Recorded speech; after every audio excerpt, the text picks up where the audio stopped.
I'm worried about saying the word in front of the child. No. Can she cover her ears? Earmuffs. Is she right? Okay. We were told by the management of the Ramones, okay? You don't talk to Joey, you don't bother him. You don't bother Dee and you don't offer him drugs. You especially don't bother Johnny. You don't touch their shit, you don't go in their dressing room, you don't move their amps, you don't say anything to them, you don't even look at them. You play a half an hour and you get the fuck off the stage. Or you're off this tour. This is a great opportunity for you guys, you're nobodies. And you're playing in front of a sold out crowd every night.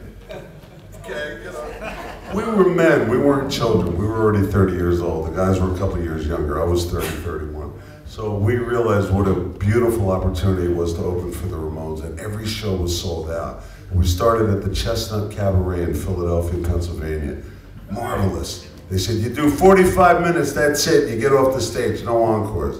I said, we'll do a half an hour. We'll just focus on the stuff people know, and it worked. The second show was in Baltimore, Maryland, at a place called Hammerjacks, the same reaction. The third show was at a place in Norfolk, Virginia called the Boathouse. It's an enormous place. By then, the kids were stage diving off the stage during our set. We were so thrilled. All of a sudden, on that night, the Ramones and their crew gave us all the lights, they gave us all the sound, whatever we wanted, because they realized we were stand-up guys and we followed the rules. We played by their rules, it was their stage. And they did something remarkable. They introduced us to the world of rock and roll. They invited us to drink with them that night at the Holiday Inn bar in Norfolk, Virginia. And so there we are, these four rubes, green guys, straight out of Jersey, right? Straight SOB, straight out of the burbs. And we're drinking with Joey and Dee. Johnny didn't show up, he never drank.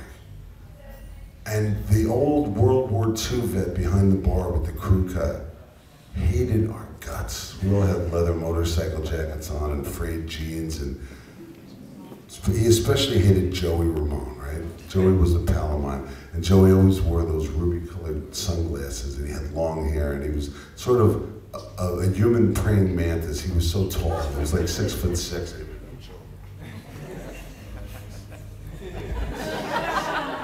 And we drank and drank and drank, and finally, to the relief of this older gentleman, the World War II vet, who hated anybody who was, younger than him, essentially, and anybody who looked like a hippie or a long-haired guy. And he was looking at the clock, and finally it hit last call in Norfolk. It was 1 o'clock in the morning, 1 a.m. And he looks at Joey, and he's got a look of triumph and delight on his face as he looks at Joey Ramone, and he goes, last call. Without batting an eye, Joey looks at him and he goes, 30 Budweisers.